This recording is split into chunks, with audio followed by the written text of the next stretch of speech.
आप सबका बहुत बहुत धन्यवाद। आप लोग इस प्रेस वार्ता में आए। जैसा उद्यमान जी ने कहा,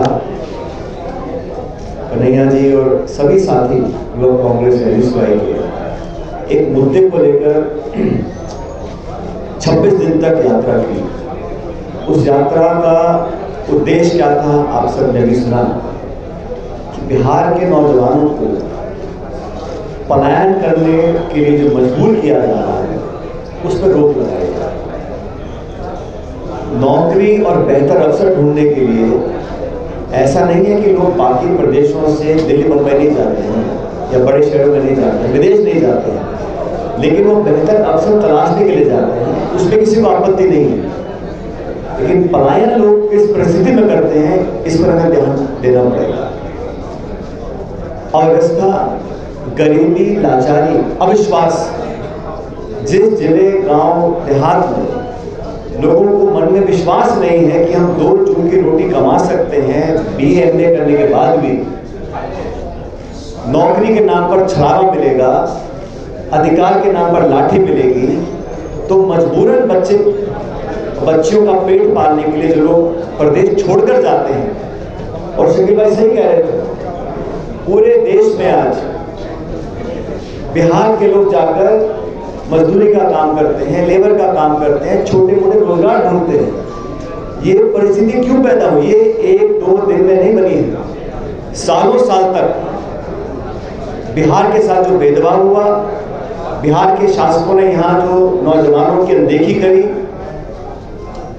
2 पीढ़ियां निकल गई और आज ये हालात बन गए हैं कि पूरे बिहार के नौजवान अपना भविष्य अंधकार में देखते हैं।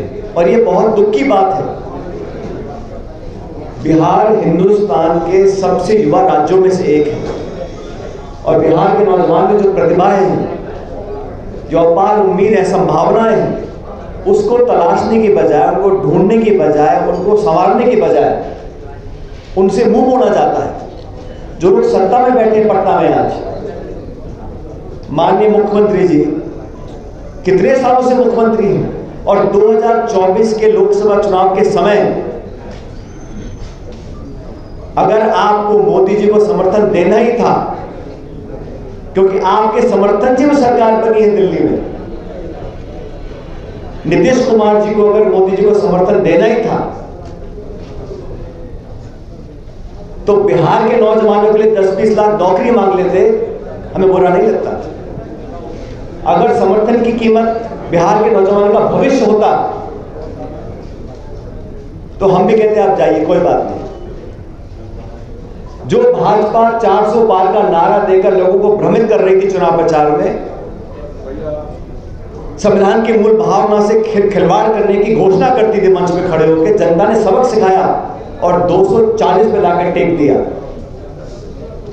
उसके बाद नीतीश कुमार जी के समर्थन से सरकार का निर्माण हुआ। सरकार बनने के बाद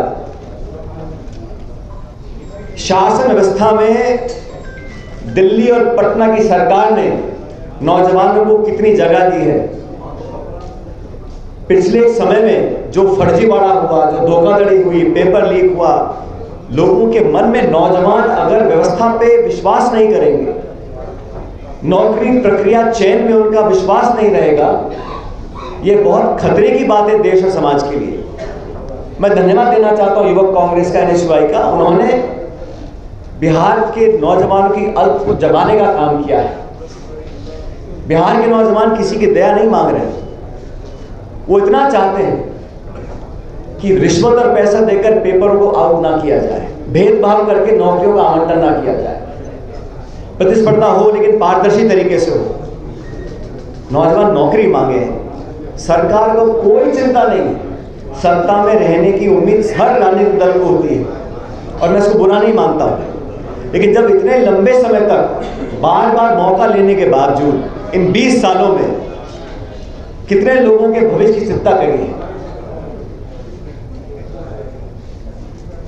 आज लाखों लाख नौजवान बिहार के संभावनाओं को समाप्त होते देख अलग अलग राज्यों में जाते हैं। हम लोगों ने जवाबदेही तय करने के लिए इस यात्रा को निकाला। 26 दिन तक इस भीषण गर्मी में, इस सैकड़ों नौजवान चले और आज मुख्यमंत्री से मिलने का समय मांगा है और पूछना चाहते हैं कि जिस प्रधानमंत्री को आपने हजारों हजार डीएनए के सैंपल भेजे थे, बिहारी अस्मिता का आपने उनको चैलेंज किया था, वही बिहारी आज आप नौजवान नौकरी मांग रहे हैं। क्या आप दिल्ली जाके उनसे कहेंगे कि बिहार के नौजवानों को 20 लाख नौकरी दीजिए?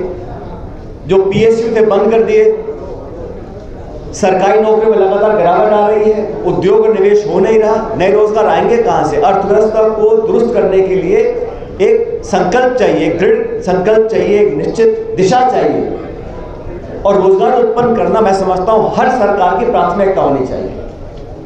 कि बिहार के लोग बहुत समझदार हैं, बहुत लंबे समय से वो राजनीति, जाति, बिरादरी, धर्म के नारे पर अपना वोट देते आए होंगे, लेकिन आज बिहार के लोग समझ गए हैं कि कौन वोट लेने के बाद वादा खिलाफी करता है। इस यात्रा से हमने राहुल गांधी जी से प्रेरणा ली है। राहुल गांधी जी, खड़गे जी, हमारी पूरी पार्टी, अभी 2 दिन पहले हम लोगों ने अधिवेशन किया है अहमदाबाद के अंदर और वहां पर स्पष्ट रूप से हम लोगों ने अपने प्रस्ताव में भी अनुमोदन किया है और नौजवानों के भविष्य की चिंता कांग्रेस पार्टी के लिए एक बहुत बड़ा मुद्दा है। इसको बार बार हम लोग रेखांकित करते हैं अपनी पार्टी के अंदर और देश भर में, क्योंकि युवा में जब समय निकल जाता है, कोई बच्चा बच्ची ओवर एज हो जाते हैं, तो फिर उसको कोई भरपाई नहीं कर सकता है। और युवाओं को अगर भविष्य में रोजगार नहीं मिलेगा, नौकरियां नहीं मिलेगी,